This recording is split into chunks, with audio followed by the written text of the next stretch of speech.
karena menjadi pejabat publik itu saya rasa juga ekspektasi masyarakat besar sekali ya. Ya.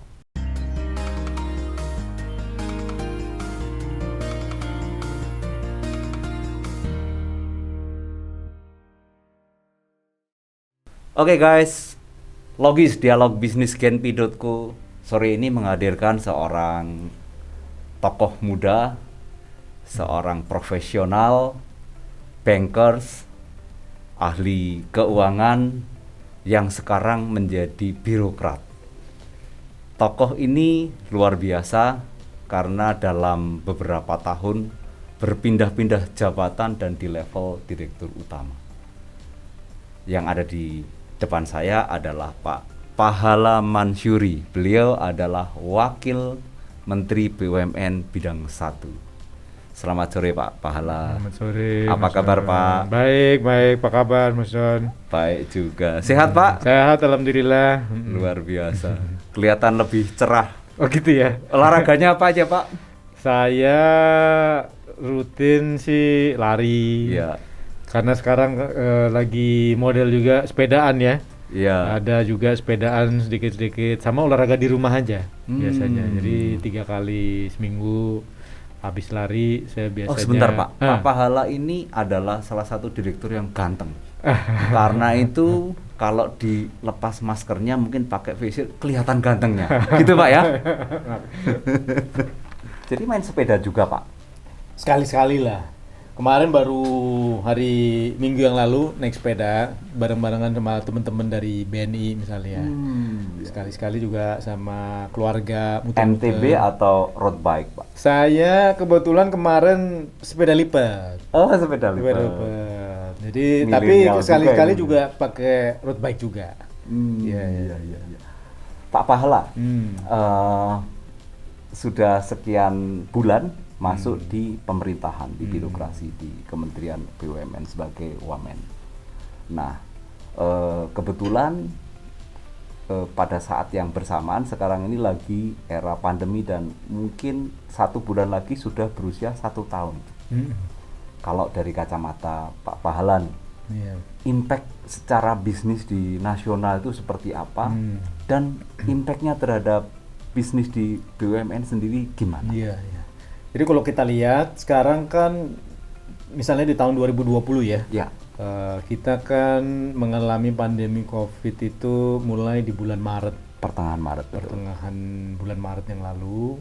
Jadi ini sebentar lagi udah ulang tahun. Udah hampir setahun gitu kan kita ngalamin COVID. Jadi memang yang pertama-tama tentunya mobility masyarakat kan berkurang sekali ya. Iya betul. Apalagi pada waktu itu bulan Maret, April sampai dengan bulan Mei, saya rasa itu memang betul-betul merupakan masa yang paling sulit lah buat bukan hanya di kita di Indonesia, tapi memang kalau kita lihat ada statistik yang menunjukkan bahwa dalam kurun waktu 100 tahun terakhir di dunia ini, Mas Don, memang resesi atau penurunan ekonomi yang terjadi di tahun 2020 yang lalu itu mungkin cuma kalah sama kondisi Great Depression istilahnya di Amerika tuh di tahun 1929 sampai dengan 1930 saat itu, di mana ekonomi dunia pada waktu itu turun di bawah 5%, dan juga pada saat Perang Dunia Kedua tahun 1945 gitu kan. Jadi cuma 3 kali dalam 100 tahun terakhir itu memang pertumbuhan ekonomi dunia mengalami penurunan yang luar biasa. Nah sebetulnya kita di Indonesia cukup beruntung ya. Ini orang Indonesia emang mau apapun apa juga masih untung. Tetap ada untungnya. juga, gitu kan. Apalagi orang Jawa ya. Jadi kalau kita lihat ya masih beruntung karena apa? Negara-negara lain seperti misalnya Eropa, Inggris, itu memang penurunannya lebih besar daripada 5%. Kita di Indonesia minusnya itu mungkin 2,2% kan di tahun 2020 yang lalu. Tapi memang nggak semua bidang itu pengaruhnya sama. Ya kebetulan kita di BUMN ini bisnisnya cukup diversifikasinya cukup palu gada lah. Gitu kan, nggak perlu mau kita ada. Gitu kan, kesehatan ada, farmasi ada, telekomunikasi ada, makanan minuman ada.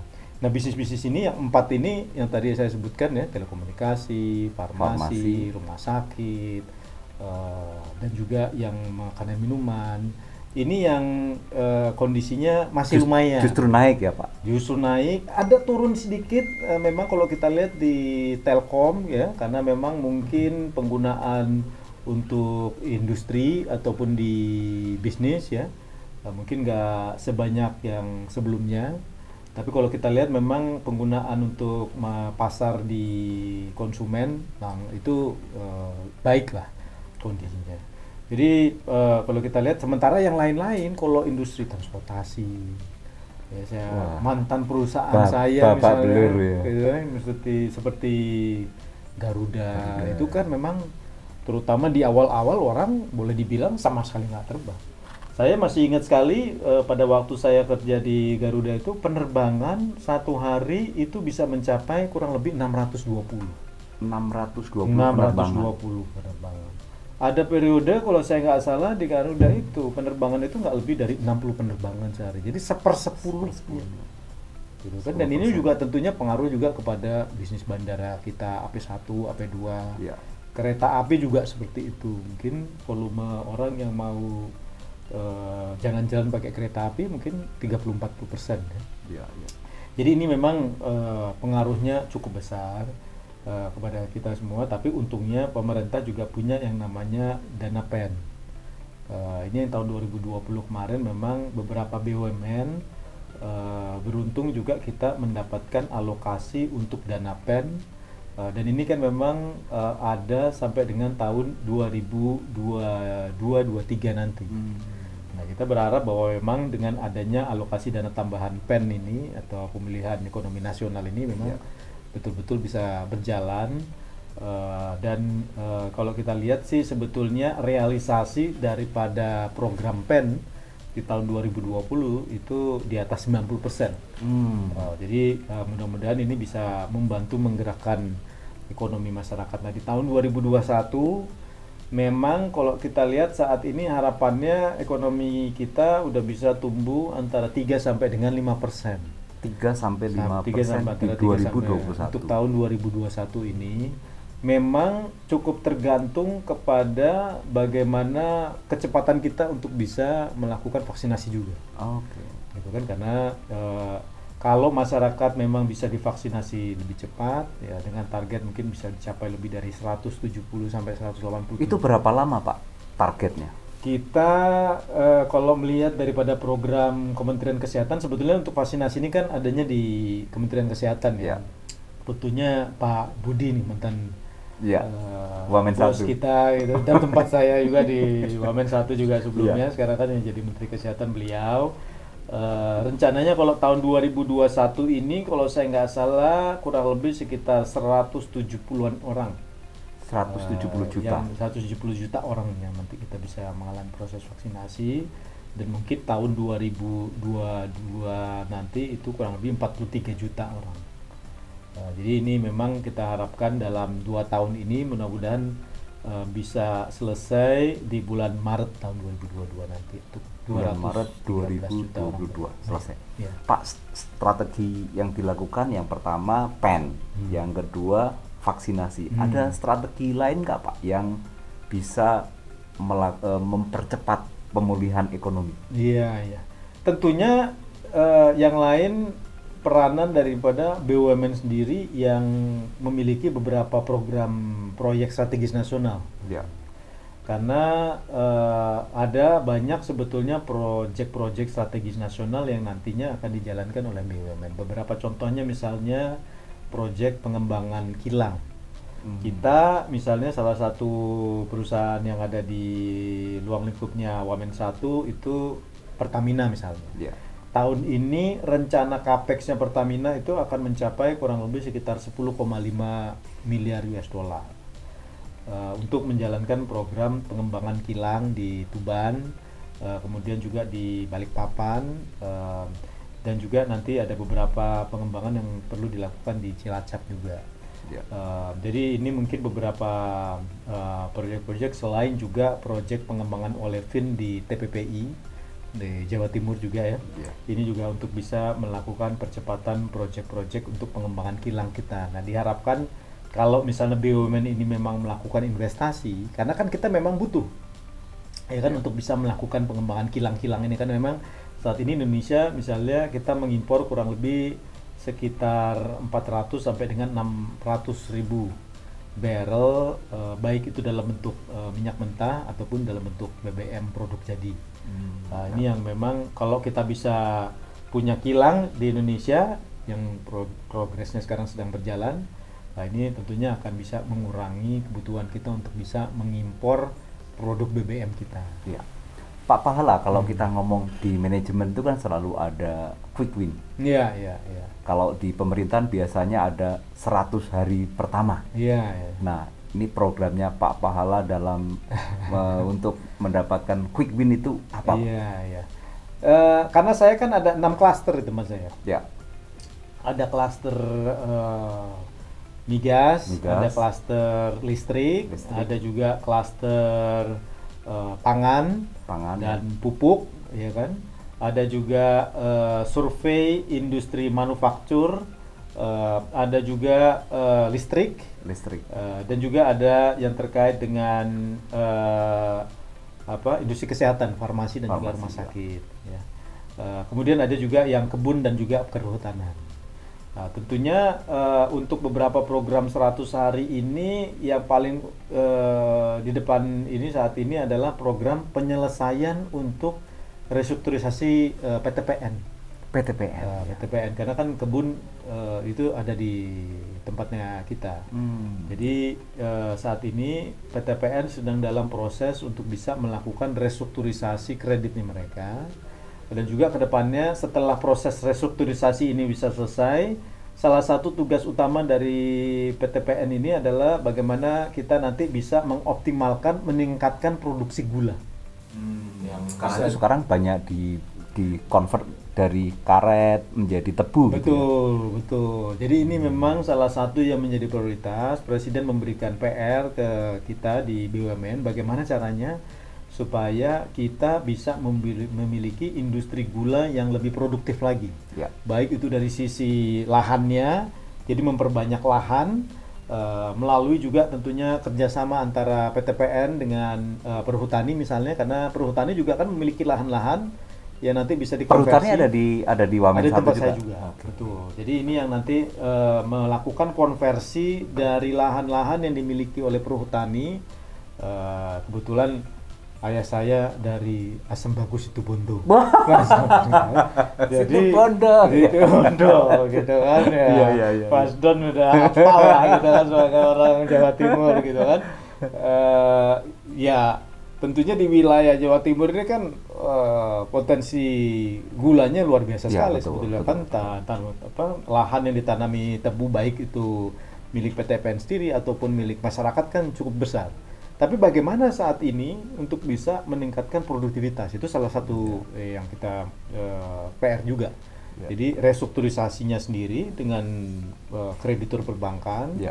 Kemudian bagaimana kita berupaya baik itu sendiri ataupun melalui kemitraan berusaha untuk bisa meningkatkan pertama meningkatkan lahan tanamnya sendiri, kemudian meningkatkan produktivitas pabrik gulanya. Iya, juga, iya. tentunya. Yang lain juga selain daripada restrukturisasi dan gula tadi adalah program vaksinasi juga. Ya, vaksinasi Karena di memang klaster kesehatan baik, ya, di klaster kesehatan, baik itu yang merupakan program pemerintah dan juga program vaksin gotong royong. ya. Yang mungkin selama ini masyarakat sudah mulai mendengar. Nah, kita nanti berharap bahwa program vaksin gotong royong ini tentunya bisa mempercepat inisiatif untuk bisa melakukan program pengadaan vaksin dan juga melaksanakan vaksinasinya juga. Jadi rumah sakit dan kliniknya melaksanakan vaksinasi, Ya. perusahaan farmasinya itu melakukan pengadaan dan distribusi daripada vaksin tadi. Yang lain adalah di sektor migas. Ya. Migas khususnya Pertamina sebetulnya saat ini yang sekarang lagi sangat hot kan bahwa energi baru dan terbarukan. Iya, betul. Bagaimana mengembangkan energi baru dan terbarukan jadi green energy lah istilahnya sekarang. Nah, kita sebetulnya di Pertamina ini saat ini memiliki anak perusahaan geothermal yang kapasitasnya cukup besar. Nah, fokus kita ke depannya adalah menggabungkan 3 perusahaan geothermal yang dimiliki oleh Pertamina, PLN, dan juga dimiliki oleh negara oleh Geodipa untuk memang betul-betul kalau misalnya ini bisa menjadi satu kekuatan baru untuk kita bisa mengembangkan energi berbasis geothermal. Karena memang Indonesia sebenarnya itu memiliki potensi sebagai negara penghasil geothermal terbesar di dunia. Di dunia, gitu kan? Dan ini memang geothermal merupakan bagian dari strategi bagaimana kita menjadi negara penghasil energi dan memiliki ketahanan energi yang baik. Ya. Gitu kan? Karena ini betul-betul. Kalau selama ini komposisinya dari tenaga air, kemudian tenaga batu bara atau uap, kemudian energi baru terbarukan itu komposisinya berapa persen? Kurang lebih kalau kita lihat dari RUPTL kita yang baru dan terbarukan ini nggak lebih dari 7% saat ini. Memang pemerintah tentunya memiliki aspirasi bagaimana kita bisa meningkatkan dari yang saat ini antara 6 sampai dengan 7% ini dari 4 sampai dengan 5 tahun mendatang itu bisa double menjadi 2 kali lipat. 15% lah, sekitar 13%-an ya. Nah, ini tentunya satu kuncinya tadi kita mengembangkan energi geothermal. Ada lagi juga bagaimana kita mengembangkan yang lain-lain seperti misalnya co-firing dengan menggunakan biomass atau mengembangkan yang namanya biorefinery. Itu kan Indonesia memiliki saat ini kan kelapa sawit dan lain sebagainya. Ini kan bisa dikonversikan juga menjadi BBM yang berbasis CPO lah, yang dikembangkan dari CPO namanya HVO satu. Kemudian yang ketiga juga tadi biomass. Sebenarnya kan saat ini PTPN dan juga perhutani menghasilkan produk-produk yang sebetulnya bisa digunakan sebagai bahan bakar untuk beberapa pembangkit yang dimiliki oleh PLN. Jadi itu mungkin beberapa quick win ya yang kita harapkan tentunya bisa mengembangkan dari sisi investasinya bisa berkembang. Kita juga bisa mengembangkan energi baru dan terbarukan. Yang terakhir mungkin yang kita sedang dalam proses finalisasi juga membentuk Indonesia Battery Corporation. Ini itu lagi happening. Happening. Ini sebetulnya sudah dirintis dari tahun lalu. Ada 4 BUMN yang bersama-sama ingin membangun industri baterai dan electric vehicle yang terintegrasi. PLN, Pertamina, Antam, dan MindID. Karena Indonesia sebagai negara yang nanti di tahun 2030-2040 itu kan Indonesia menjadi negara nomor 5 terbesar dari sisi PDB-nya.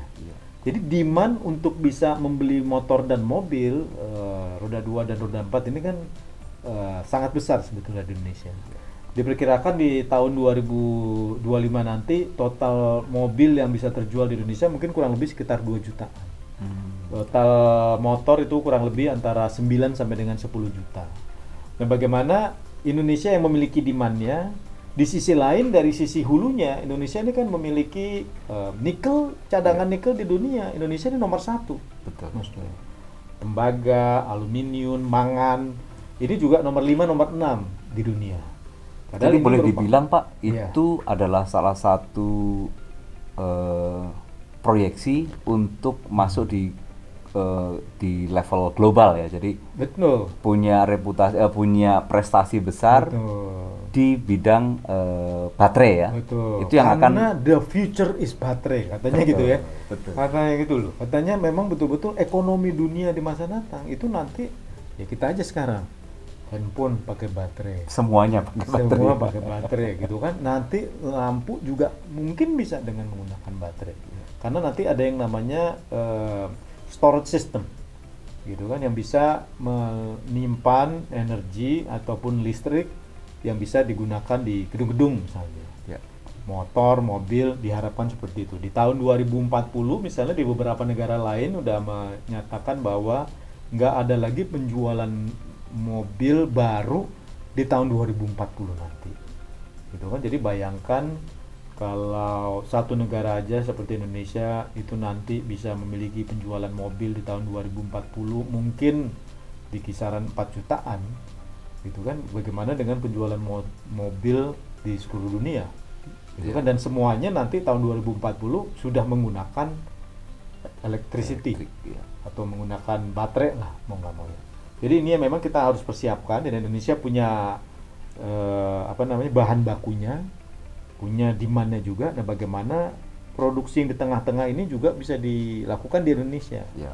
Jadi kita bermaksud dengan membangun Indonesia Battery Corporation yang anggotanya berempat ini, supaya dari hulu sampai dengan ke hilirnya nanti produksi mulai dari nikelnya, nikel itu kemudian dimurnikan di smelter, di refinery, itu juga dilakukan di Indonesia.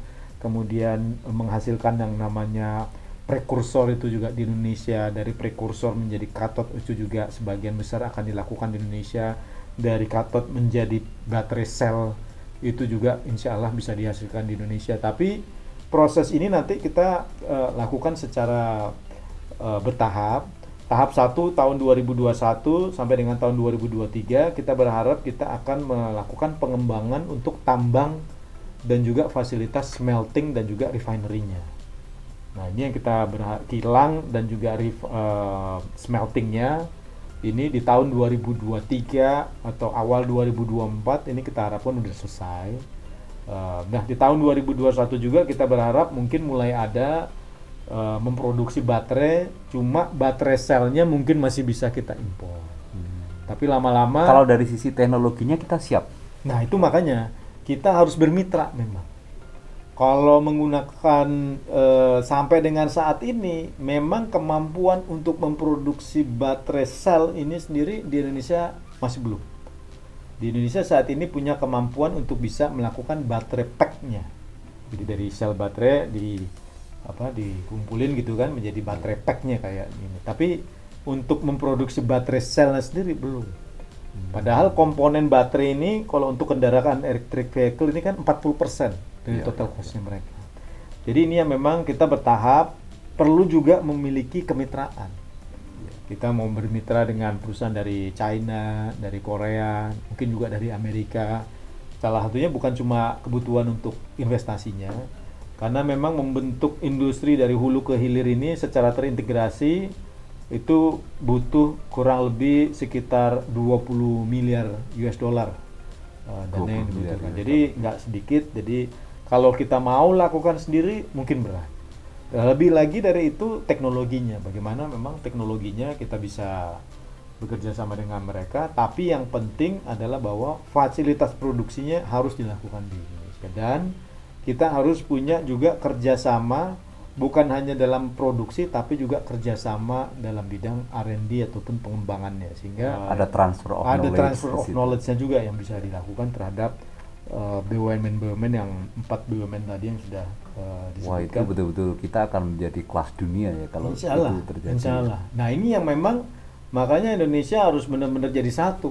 Ya. Gitu kan, karena kadang-kadang kan kalau misalnya di masa-masa lalu kita kalau masing-masing, saya pada awal nanti berantem sendiri, bersaing sendiri. Padahal lawan kita, persaingan kita itu bukan kita dengan kita, tapi kita mungkin dengan Singapura, dengan Malaysia, dengan Jepang. Thailand itu kan punya industri mobil yang memang sudah sangat terintegrasi. Nah, Indonesia ke depannya kalau kita memang mau menjadi bagian daripada global supply chain produksi mobil, ya harus bahwa kita menjadi produsen dari baterai yang terintegrasi tadi, sampai bahkan produksi mobilnya sendiri. Nah, ini yang kita ingin pastikan, jangan sampai kita sudah gitu. Ada perusahaan atau merek mobil tertentu yang akan sudah ada, baterai produser juga sudah ada. Memang kemarin kita punya 7, setelah kita lakukan review ya, ada 7 perusahaan yang saat ini kita dalam tahap proses finalisasi. Siapa yang nanti akan terpilih menjadi beberapa perusahaan yang akan memproduksi mulai dari nikel sampai nanti produksi baterainya. Dalam mengintegrasikan 4 BUMN besar ini Pak. Betul. Ini kesulitannya ada di mana Pak? Kesulitannya ya sekali lagi 4 perusahaan kan pasti punya governance-nya masing-masing ya. Iya betul.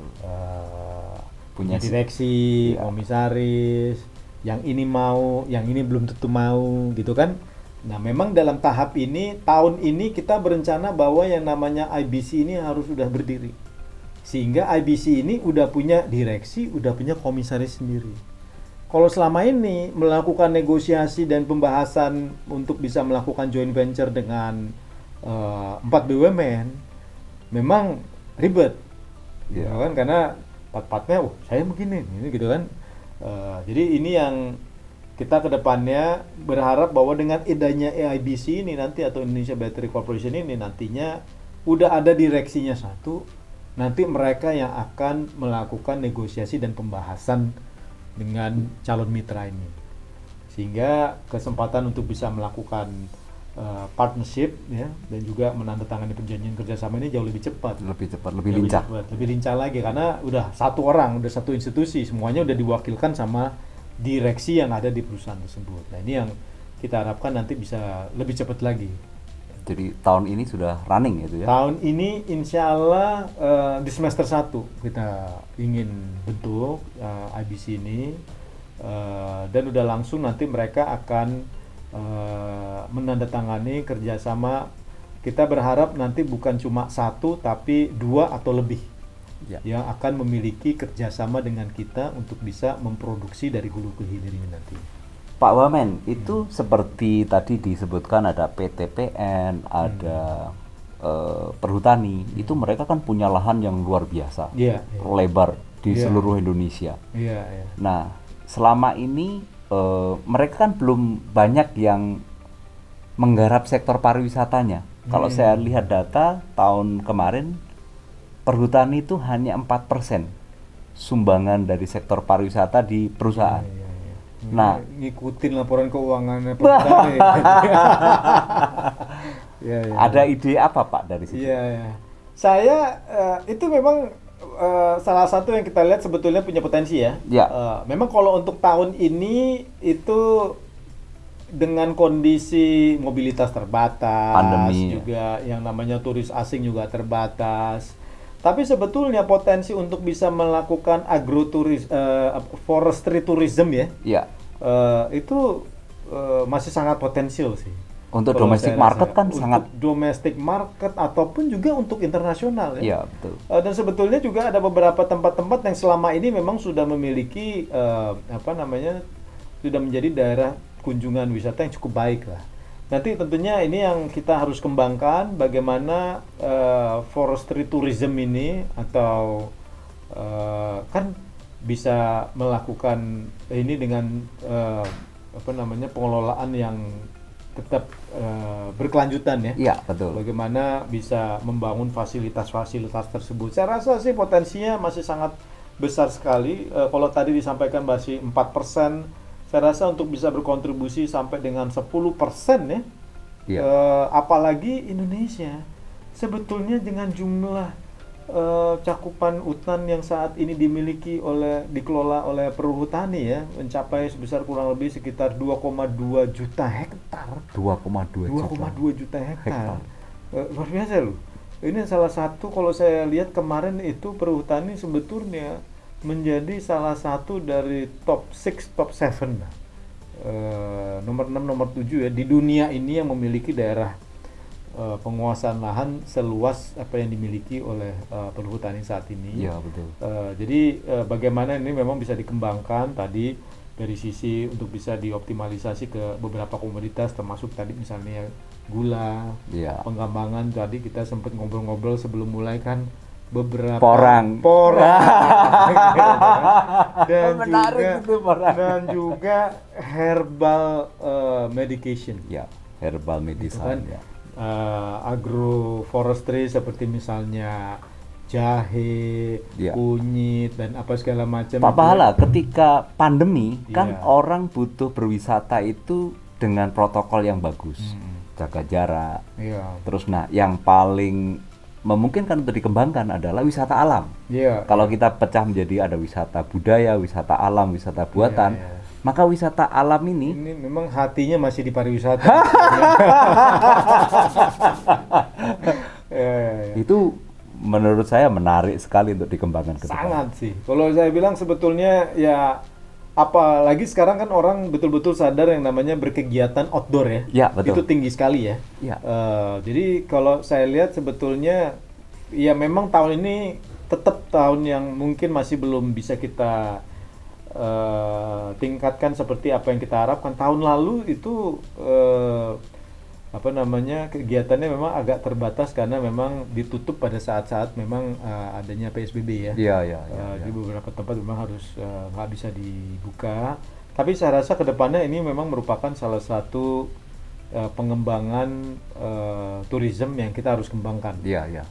Di Jadi nanti kalau Mas Bangka-Bangka Mas Andi ini denger ini, Iya. dia sudah mulai hatinya mulai wah asik ini, asik Iya. ini, mau dikembangkan Kemarin apa. sebetulnya saya sempat rapat diundang Pak Wapres mengenai pengembangan Papua, Ya, gitu kan, dan ya sebetulnya banyak kan ya wilayah hutan yang ada di Papua, tapi di Jawa pun sebetulnya banyak sekali ya betul. yang merupakan daerah kawasan hutan yang dikelolakan oleh perhutani, tapi sebetulnya sangat berpotensi untuk bisa dikembangkan menjadi kawasan pariwisata ya, baik itu untuk turis domestik maupun internasional. Saya rasa dan kita juga udah upayakan misalnya melakukan digitalisasi daripada tiket. Ya, betul. Sehingga bagi masyarakat juga akan lebih mudah untuk bisa melakukan kunjungan ke tempat-tempat pariwisata tersebut. Ya. Dan juga memastikan bahwa memang ya tiket yang dijual ini memang betul-betul masuk kasnya ke perusahaan. Ya. Gitu kan. Kuncinya kalau saya lihat ini ya di sektor perhutanan ini adalah salah satunya digitalisasi. Kalau misalnya digitalisasi bisa dipercepat, Waduh. sebetulnya semuanya lebih transparan. Lebih transparan, lebih memudahkan, orang juga bisa lebih tahu, pemasarannya juga bisa dilakukan Ya, melalui digitalisasi. Dia juga bisa langsung beli tiketnya, Ya, gitu kan. langsung Jadi ada marketplace-nya. betul. Jadi dia bisa dan dia juga bisa tahu kan, dia bisa ini kan kalau kita lihat di beberapa negara-negara lain ya itu ya semuanya dia bisa beli dari negara lain malahan kan. Iya, betul. Saya ngobrol waktu itu dengan beberapa orang, misalnya mau ya memang kalau kita mungkin nggak sampai seperti itu, tapi di negara-negara Afrika ini kan sukses sekali kan melakukan safari Ya. di beberapa tempat-tempat itu kan sampai dia tuh bayar puluhan juta rupiah untuk bisa masuk ke sana memasuki tempat-tempat wisata yang ada di hutan safarinya mereka. Ya. Jadi saya rasa sih sebetulnya potensinya masih belum tergarap saat ini, dan kedepannya masih cukup banyak, baik itu misalnya di beberapa tempat di Jawa maupun di luar Jawa. Baik, Pak Pahala.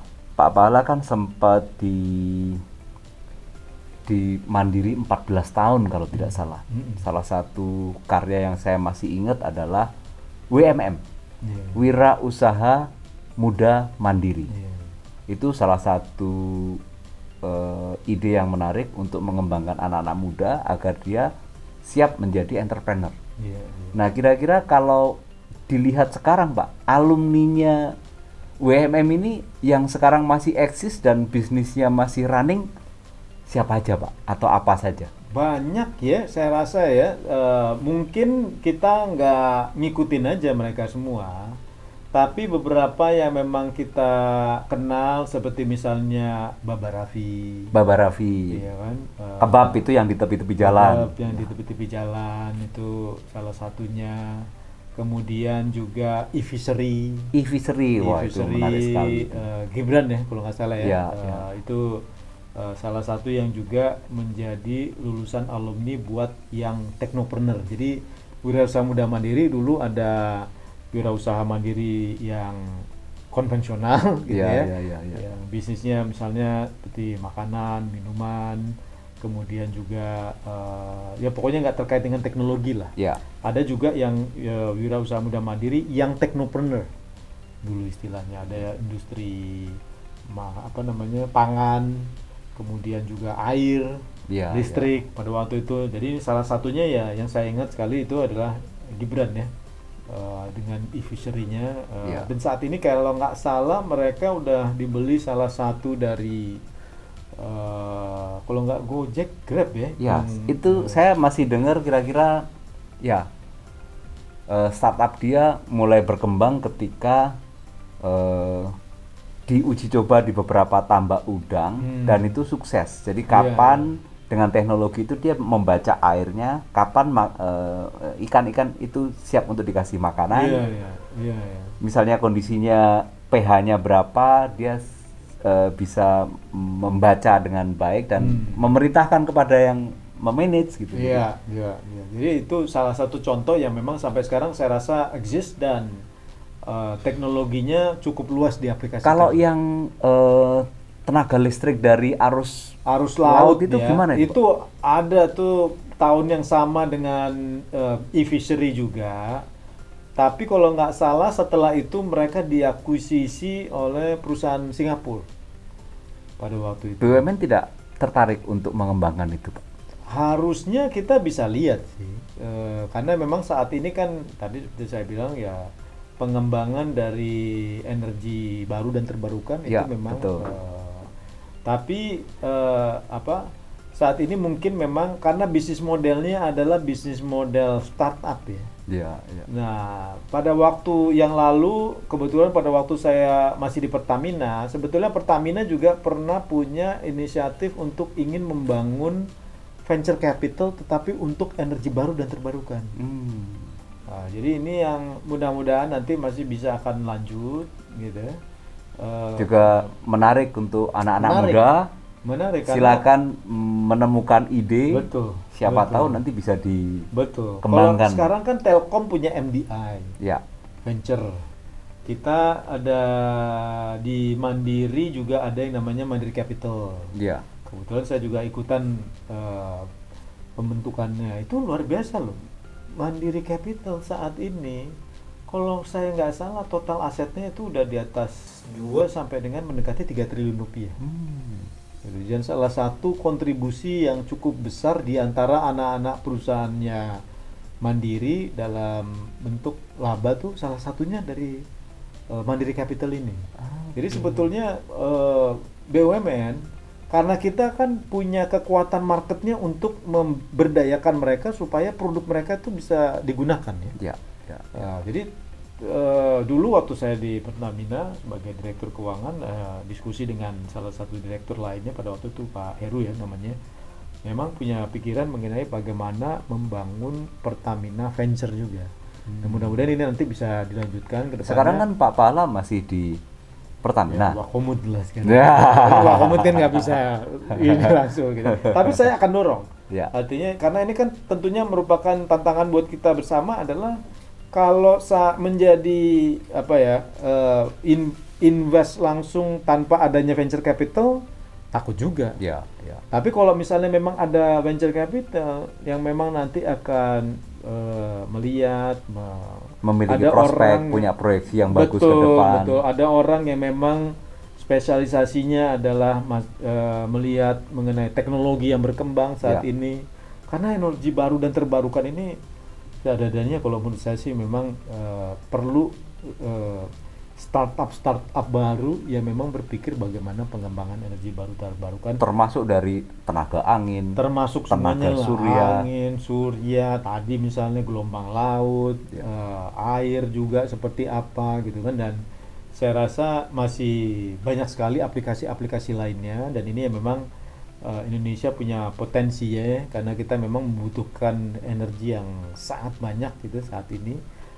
Ini kita harapkan bahwa betul-betul nantinya kita nggak, dan tadi saya bilang bahwa baterai ini kan kaitannya dengan energi baru dan terbarukan ini sangat besar sekali. Ya.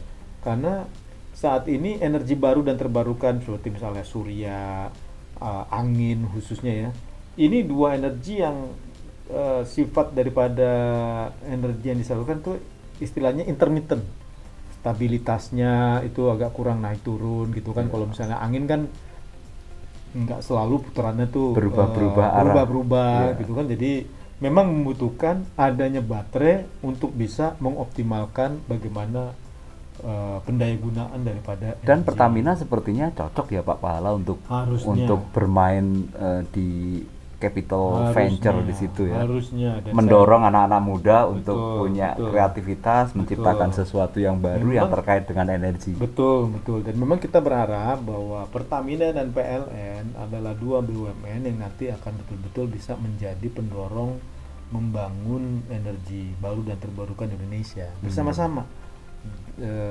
Kita lagi Berarti nanti kayak Telkom dia juga akan membangun yang sama untuk digital company, digital startup gitu Pak. Oh iya. Karena kan saat ini memang MDI sudah melakukan itu. Iya. Gitu kan. Nah, nanti yang kita perlu lihat juga mungkin ke depannya kerjasama juga dengan perusahaan di bidang farmasi dan juga rumah sakit Iya. di bidang telemedicine gitu kan, tele hospital care gitu. Jadi telemedicine ya sekarang kan banyak sekali ya, bener nggak boleh nyebutin Iya, brand nggak soalnya. Nanti di-endorse sama Pak Pahala. Tapi sebetulnya kan aplikasi di kita luar biasa. Luar biasa. Dan ini memang betul-betul yang kita mau. Bagaimana ya kita kemarin udah tanda tangan satu kerjasama antara Mandiri InHealth dengan Bio Farma Group, kemudian IHC atau Indonesia Healthcare Corporation. Ini healthcare grup rumah sakit milik BUMN, dan juga dengan Telkom. Tanda tangan berempat bagaimana kita bisa mengembangkan digital healthcare di Indonesia. Contohnya misalnya apa? Selama ini kan kalau yang namanya Mandiri InHealth mereka melakukan rujukan untuk dokter. Gitu kan, jadi orang yang mendapatkan asuransi kesehatan, dia misalnya perlu untuk misalnya ketemu dokter, ini ada proses rujukannya. Iya. Padahal kita punya dua-duanya. Mandiri InHealth-nya punya, kemudian dokter ada di klinik-kliniknya Kimia Farma, bagian dari Bio Farma Group. Iya. Dokter spesialisnya ada di rumah sakit milik IHC. Jadi itu tadi kita harapkan bahwa Terintegrasi aja. terintegrasi. Gitu. Nanti kalau udah terintegrasi juga kan lebih enak juga. Dia ngambil obatnya juga udah di situ. Data mengenai dia udah ada di situ-situ juga. Dan standarisasinya. Kemudian dia juga udah ketahuan misalnya dia sakitnya apa aja, ininya bagaimana. Ini banyak sekali preventive care yang bisa dilakukan. Oh, ini kayaknya sering asam urat nih gitu. Bagaimana preventive healthcare untuk itu gitu kan, sehingga nanti kedepannya bisa menurunkan biaya buat Mandiri InHealth juga, karena mereka kan asuransi kesehatan. Iya. Jadi, Mereka harus mengedukasi customernya. gaya hidup Iya. gitu kan, jangan banyakan makan kacang kalau yang Makin menarik diskusi kita dengan Pak Pahala Mansuri. Pak Pahala, sempat berapa bulan ya? 14 bulan ya di Garuda ya? 18 bulan di Garuda. Iya. Nah, kemudian Garuda ini kan memang di tengah pandemi memang susah karena dia bergerak di transportasi. Iya. Ada ide apa Pak untuk Garuda? Ide untuk Garuda ya. Ini udah ada yang ngejalanin, ini tempatnya Pak Tiko sebetulnya nggak enak. Satu, saya rasa apa yang kemarin itu dilakukan oleh Pak Menteri dan juga manajemen Garuda ya, untuk mengembalikan dan memutus kontrak untuk bombardir. Ini kalau menurut saya memang merupakan langkah yang udah sangat benar lah, karena memang Garuda memiliki, kalau nggak salah terakhir saya di sana itu kurang lebih sekitar 18 sampai dengan 20 bombardir. Ya. Itu Yang pesawatnya kayak odol panjang itu ya Pak ya? kayak pensil Ya, gitu ya, kan. ya. Agak pendek memang. Memang kalau dari sisi, kalau waktu itu saya waktu ada di sana, itu dari semua pesawat yang ada itu kan ada 737 NG. Iya. Ada juga Airbus 330. Iya. ada juga Bombardier tadi, ada ATR. ATR ya, baling-baling. Ya, baling-baling. Memang untuk Bombardier ini adalah yang paling nggak profitable pada waktu itu. Itu kalau nggak salah jumlah tempat duduknya 72. Yang 72 itu si ATR 70. Kalau yang Bombardier ini kalau nggak salah sekitar 100 kurang dikit lah. Jadi kalau nggak 98 sedikit kurang dari 100. Tapi kapalnya kecil, tadi kan muatnya cuma 100, tapi dari sisi kapasitas dibandingkan dengan 737 NG itu kapasitasnya mungkin 50% ya. Tapi cost of operation-nya cuma lebih rendah 30%. Jadi minus 20% dong. Artinya untuk bersaing dengan NG yang lain 737 memang susah. Karena di airline ini kan semuanya tuh biaya per kursi. Ya kan? Karena jualannya kan kursi, kan? Ya. Jadi kalau biaya per kursinya itu lebih mahal karena kapasitasnya lebih, jumlah kursinya lebih kecil, tapi biayanya cuma kurang 20%, berarti dia lebih mahal sekitar 30%. Kalau dia harus, dulu memang jumlah pesawat yang bisa diterbangkan dengan masuknya pesawat seperti 320 atau 737 memang sangat terbatas. Tapi sekarang harus bersaing dengan 737 dan juga 320. Jadi itu mesti diakuisisi ya. Nah, itu memang menjadi sulit, dan apalagi memang ada isu terkait dengan proses pengadaannya seperti yang disampaikan di media. Nah, yang lain adalah ATR 72. Memang saat ini sebagian besar masih dioperasikan oleh Garuda. Saya rasa kedepannya mungkin ini hampir keseluruhannya harus dioperasikan oleh Citylink. Oke, anak perusahaan Garuda. Karena memang cocoknya itu adalah untuk kapal-kapal ini adalah dengan yang biaya operasinya memang jauh lebih murah. Iya, betul. Gitu kan. Sementara itu kalau dioperasikan di Garuda, ground handlingnya lebih mahal, maintenance-nya juga lebih mahal, pramugarinya juga lebih mahal juga dibandingin yang di Citylink. Oh, pramugari itu ada harganya tuh, Pak? Biaya ininya lah, kompensasinya. Gawat ini, ini. Aduh, saya takut ini kalau lepasan nanti ada yang marah nanti. Tapi itu, jadi memang dari cost structure-nya pun udah beda. Nah, memang kalau di negara-negara lain yang namanya pesawat baling-baling itu ya mungkin susah untuk bisa dioperasikan oleh perusahaan full service, karena kan terbang rata-rata kalau saya nggak salah ingat ya, rata-rata waktu terbangnya dari satu tempat ke tempat lain itu kalau ATR itu sekitar 45 sampai dengan 50 menitan. Orang kalau 45 sampai 50-an menit itu nggak perlu full service, nggak perlu makan, nggak perlu apa, gitu kan. Betul. Jadi kalau mau dioperasikan oleh Garuda mungkin agak berat. Gitu. Itu mungkin beberapa hal yang lain-lain juga mungkin memang Garuda harus mendapatkan pendapatan di luar penumpang. Jadi yang istilahnya kargo, pendapatan iklan, jadi ancillary revenue lainnya ya. Ini yang memang butuh kreativitas luar biasa sekali ya. Tapi emang namanya saat ini kalau misalnya di seluruh dunia, saya rasa nggak ada tuh perusahaan penerbangan yang bisa menghasilkan laba sih.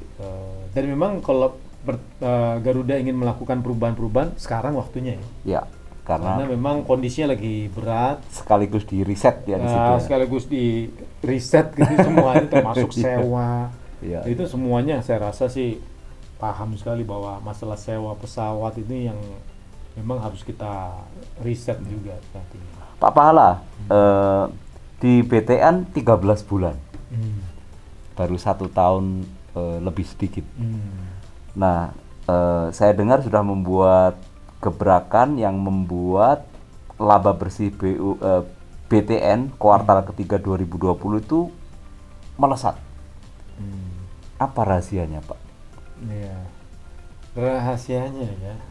Saya rasa memang satu, waktunya cukup tepat ya. Memang saat yang kita lihat pada waktu itu BTN aset sebetulnya termasuk BTN ini sebetulnya dari sisi aset itu punya total aset nomor 5 yang paling besar. Nomor satu Nomor satu mungkin kalau banknya itu BRI, nomor 2 Mandiri, nomor 3 BCA, nomor 4 BNI, nomor 5 BTN. Tapi orang mungkin nggak inget BTN sebagai bank nomor 5, gitu kan? Dan apalagi juga mungkin nggak inget BTN itu singkatannya Bank Tabungan Negara, gitu kan? Tapi ingetnya, oh ini kalau mau KPR BTN. Betul, Pak. Bahkan ada joke-nya, itu BTN itu bayar tapi nyicil, gitu kan? Iya, gitu kan? Saking ngetopnya sebagai perusahaan yang memberikan pembiayaan perumahan, gitu kan? Jadi ini yang nama sebagai bank tabungan atau apa ya? Karena kan kuncinya di sini bagaimana bisa menurunkan cost of fund, biaya pendanaan.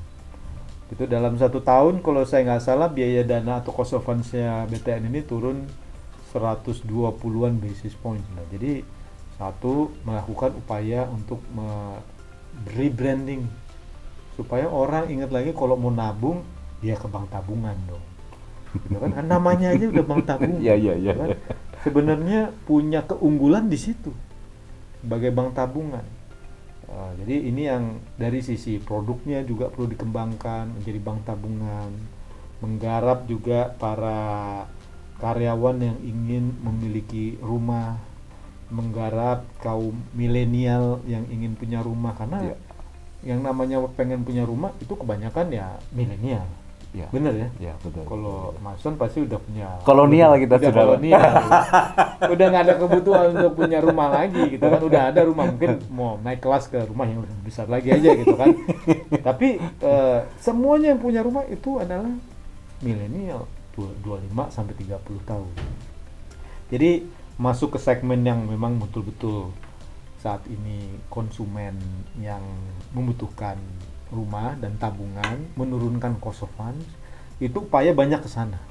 Gitu. Jadi kalau kita lihat, kita pernah punya kenaikannya, Pak, untuk anak-anak milenial yang kemudian dia menggunakan BTN untuk transaksi mereka. Iya. Saya nggak punya datanya kebetulan, tapi ya data yang paling ada yang dan saya ingat itu adalah penurunan cost of funds itu tadi. Iya.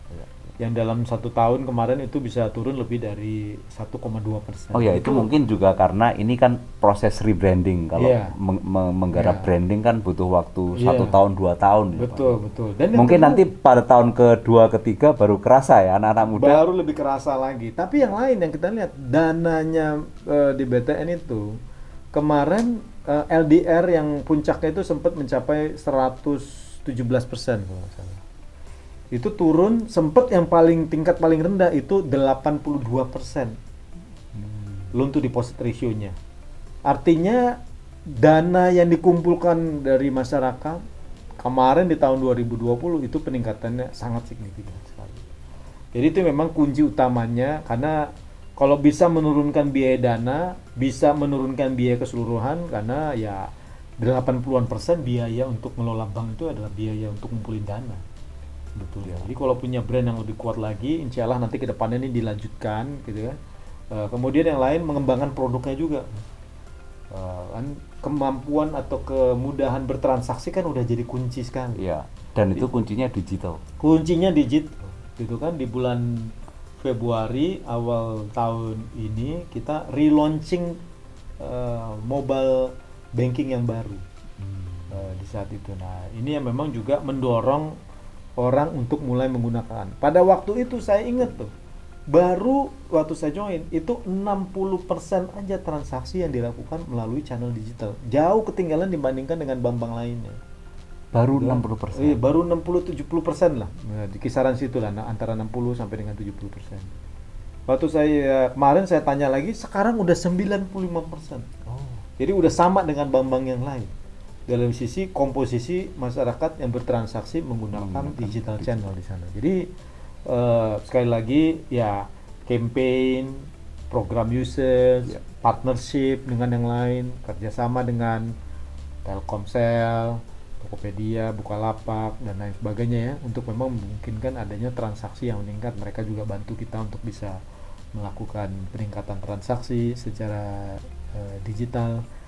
Dan juga yang ketiga adalah itu tadi, masuk ke segmen karyawan. Tahun ini BTN akan mulai mengelola tabungan wajib buat prajurit di TNI AD.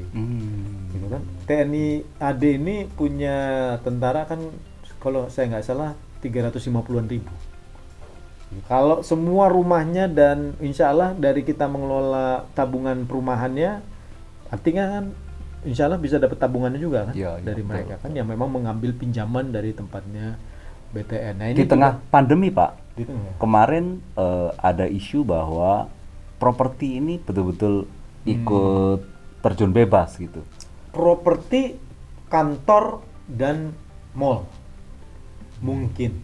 Kalau perumahan? Perumahan itu datanya menunjukkan di saat ekonomi Indonesia itu minus 5%, sektor properti residential itu naik 2,2%. Oh.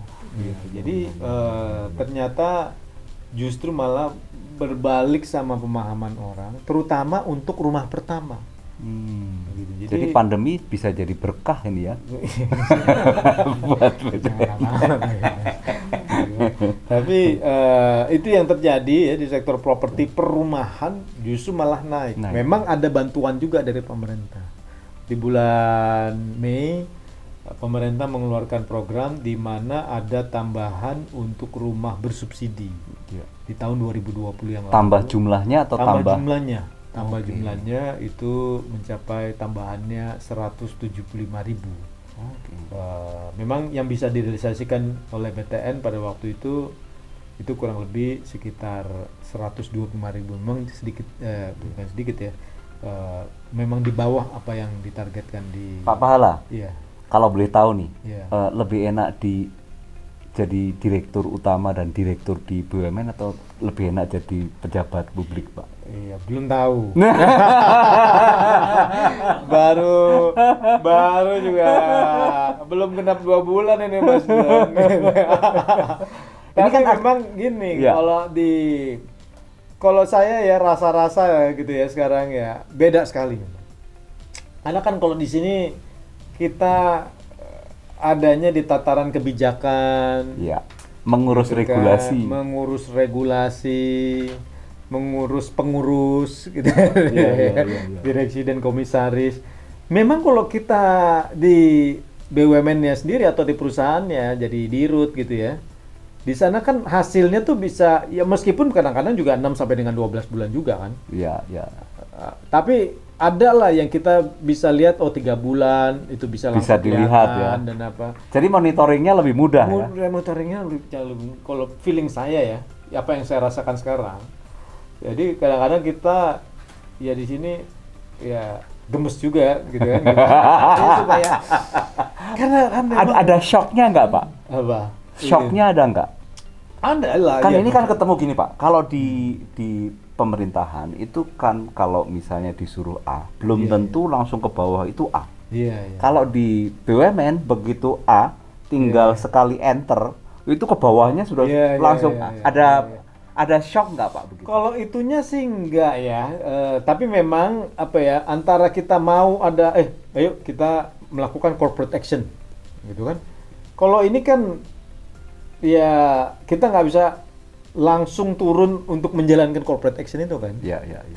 Memang ini gimana, belum jalan juga, kita panggil lagi gitu. Belum.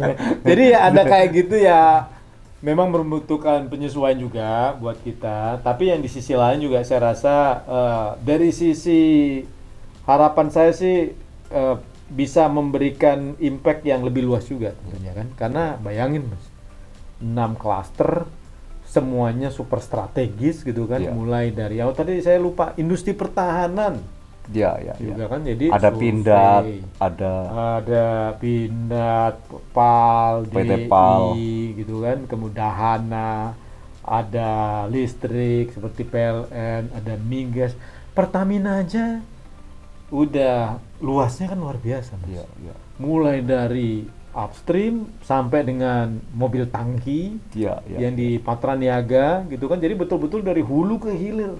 Jadi kalau Pertamina. mau betul-betul untuk membangun negeri ini, untuk membangun negara, Iya, memajukan negara, memang tempatnya di sini Pak Pahala ya. Iya, insya Allah. Tapi ya, saya apa ya? Ya baru 2 bulan juga ya, jadi insya Allah inilah. Ya, tapi yang pasti yang kaget itu di sini jadwal meetingnya. Ya. Dan topik pembahasannya itu bisa satu meeting ke meeting berikutnya.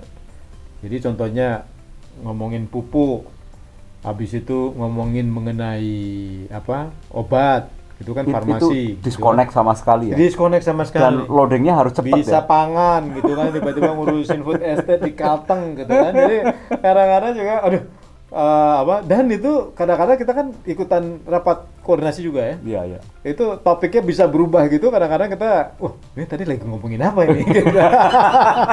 Saking pindah topiknya tuh udah sangat cepatnya. Jadi itu yang saya agak-agak jet lag-nya juga di situnya ya, gimana, dan orang kan nggak mau tahu gitu kan, dan kita memang di publik, karena menjadi pejabat publik itu saya rasa juga ekspektasi masyarakat besar sekali ya. Iya.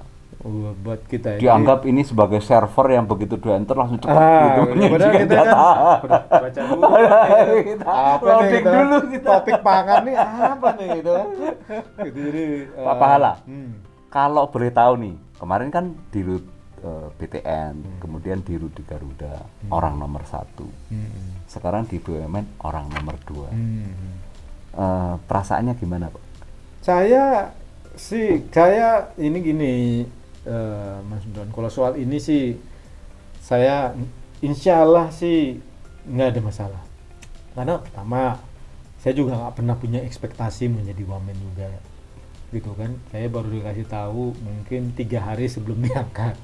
Nggak pernah mimpi, nggak pernah berharap, tiba-tiba dikasih kepercayaan seperti ini. Jadi buat saya ya saya syukurin aja gitu kan, dan memang menjadi wakil ya kita harus bisa mendudukkan diri dan juga memainkan peran sebagai wakil juga ya.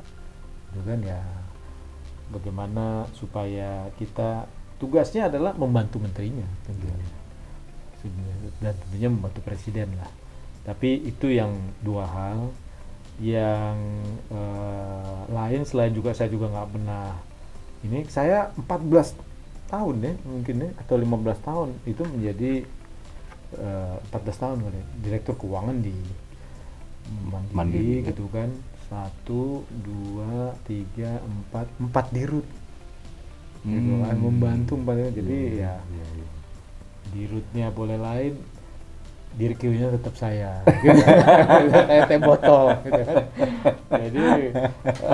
Jadi orang yang membantu orang nomor 1 buat saya nggak pernah jadi bermasalah gitu kan. Yang paling penting adalah oke, ini apa nih yang kita bisa, selama bahwa kita bisa ini selalu saya itu berusaha supaya di setiap, misalnya waktu saya di Mandiri menjadi direktur keuangan, di setiap masa jabatan saya membantu dirutnya pada waktu itu ya selalu saya berusaha oke, apa nih hal baru yang mestinya kita kerjain gitu kan ya, supaya hidup lebih menarik lah gitu kan. Kalau enggak kan kita direktur keuangan terus ya bosen juga. Garing juga. Akhirnya ya udahlah. Gimana Pak Pahala, Ya. ini mungkin pertanyaannya agak susah juga dijawab, tapi Pak Pahala harus menjawab nih. Ketika di BUMN, gajinya kan besar Pak. Begitu masuk di pemerintahan, gajinya langsung mengalami degradasi. Gitu. Iya. Udah kayak Nah, gimana itu Pak? ya, Kan itu sudah ketika ditawari oleh Pak Erick Thohir misalnya. Oke, siap. alhamdulillah. Itu kan sudah ada di pikiran. Aduh, Iya. ini terjun bebas nih. Iya. Saya ya alhamdulillah atau nggak alhamdulillah ya. Itu ini di Mandiri gitu kan, ke Garuda agak turun. Pertamina naik lagi. Iya. BTN agak turun lagi. Jadi ya sudah agak biasa naik turun. Jadi ya kadang-kadang ada perumpamaan kan, bisa karena biasa gitu. Iya. Jadi udah mengalami beberapa kali, tapi ini memang mungkin yang cukup signifikan sekarang, tapi ya alhamdulillah memang rezeki anak soleh gitu kan. Ya alhamdulillah saya juga dipercaya menjadi wakomut di Pertamina. Ya, luar biasa. Sedikit memberikan inilah ya, bukan sedikit lah, signifikan menambah dapur di rumah yang kebetulan karena juga gini lah, maksudnya saya bukannya ini ya, bukan sombong atau gimana, tapi memang jadi direksi di BUMN udah berapa, 2010 sampai dengan 2021 ya, udah 10 tahun gitu kan. Kemudian sebelum itu juga saya sempat jadi SCVP, pejabat tingkat direksi di Mandiri juga kurang lebih 4 tahun sebelumnya. Jadi total udah 14-15 tahun lah ya jadi pejabat dengan kompensasi tingkat direksi. Ya udahlah. Time to give back dikit lah gitu. Tapi mungkin karena Pak Mandiri, Pak Pahala ini sudah mulai apa ya, sudah mulai agak mapan ya. Iya. Jadi, tabungan udah mulai ada lah. Tabungan Sekarang udah banyak saatnya nih. agak makan tabungan dikit lagi. Mantap. Pak Pahala, kalau kebiasaan hidup Pak, Iya. olahraganya sekarang yang paling rutin setiap hari dilakukan apa Pak? Yang paling sering ya lari. Lari masih ya? Sejak tahun berapa itu ya? Mungkin awalnya tuh Mandiri membuat event. Yang maraton? Sebelum maraton, itu tuh namanya Mandiri Run 10 kilo. Kalau nggak salah itu mulai tahun 2013. 8 tahun apa? 2012, 2013. Waktu itu belum mulai rame-rame tuh lari. Jadi sejak dari tahun 2012 waktu itu kan masa direksi nggak ada yang ikutan lari. Oke, kita lari. Tapi Habis itu basicnya bikin maraton. pada saat itu memang suka Belum, lari. saya nggak suka lari. Oke. Saya waktu awalnya tuh mulai bisa lari 1 kilo, gitu kan, 3 kilo. Tahun berapa Pak itu Pak? 2012, 2012. Kita sukanya saat itu lari dari kenyataan Pak. Belum model ya, lari belum terlalu model. Jadi mulai dari 1 kilo, 3 kilo, 5 kilo, akhirnya 20 kilo. Alhamdulillah saya pernah 2 kali ikutan maraton malahan. Yang 42,195 kilo. 42 kilo. Luar biasa. Yang paling gawat itu di Jakarta. Yang 2 kali itu di mana aja Pak diikuti? Sekali di Jakarta, sekali di Berlin. Oh di Berlin. Tahun 2016. Jadi yang Jakarta kalau nggak salah 2015. Oke. Jadi itu yang pengalaman ini 1 kilo aja kok nggak selesai gitu kan, karena udah di depan itu udah aja gitu kan. Aduh, ya udah. Jadi itu the best experience lah buat saya lari 42 kilo. Kalau maraton itu Pak, itu kan itu masih tergolong sport tourism sebetulnya. Iya. Kan tidak cukup di satu tempat, dia kan harus series. Misalnya habis dari New York, kemudian di Tokyo, kemudian lanjut di Beijing. Iya. Nah kalau selama ini kemana aja Pak? Ya itu baru 2 itu saya. Gitu. Saya ngerasa ya nggak perlu ikutan maraton ya, tapi memang ya kalau menurut saya cara yang paling baik untuk bisa mengeksplor atau mengenal sebuah kota itu memang dengan lari. Ya kan, jadi kalau kemana aja sekarang saya misalnya kemarin tugas kemana di Indonesia maupun di luar Indonesia ya nggak perlu ikut maraton juga ya. Tapi ya intinya ya kita lari aja gitu kan, supaya tahu ada ini di sini gitu kan. Sepeda juga bisa loh Pak. sepeda cuma bawa sepeda ke luar negeri agak susah. Kalau lari tinggal bawa sepatu gitu kan udah bisa. Gitu kan. Tapi memang sepeda mobility-nya lebih bagus lah ya, Iya. yang pasti ya.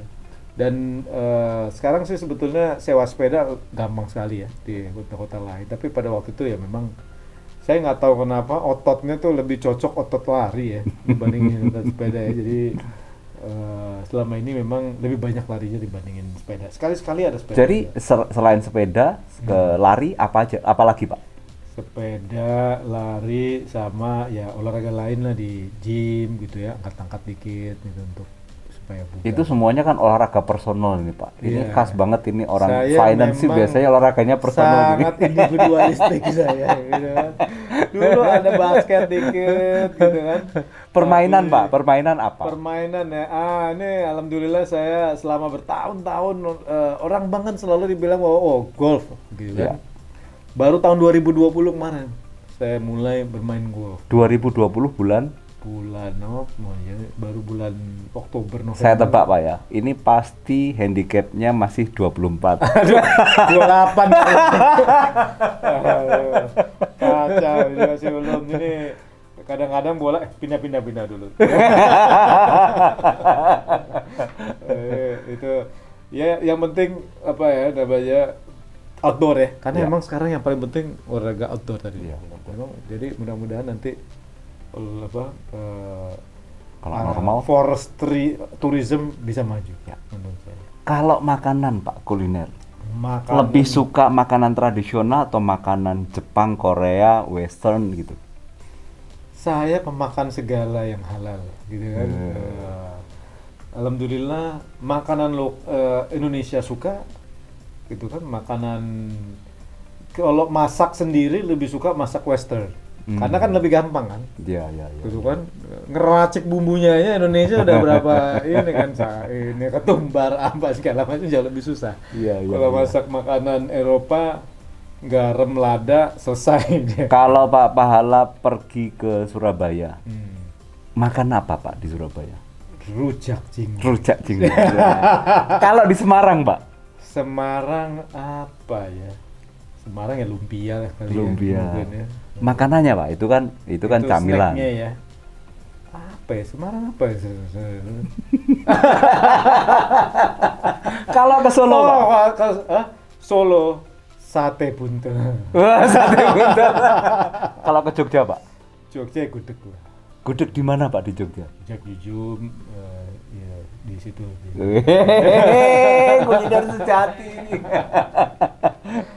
Pak, kalau mungkin ini terakhir, kita udah cukup panjang lebar dengan Pak Pahala. Saran, ide, inspirasi buat anak-anak muda dari Pak Pahala untuk mereka itu mengembangkan bisnis, berentrepreneur, itu apa aja Pak? Iya. Mulai dari yang kita suka aja. Menurut saya. Jadi satu pesan saya harus suka kan. Kalau namanya orang yang berbisnis, kalau dia nggak suka sama bisnisnya sendiri juga susah. Tapi yang kedua juga harus punya keunikan, gitu kan. Jadi Unik, ya. kalau misalnya sekarang ini kan banyak sekali kita lihat satu dagang apa semua dagang Semua sama, ikut, ya. gitu kan. Jadi kalau bisa ya memang memiliki keunikan bisnis modelnya.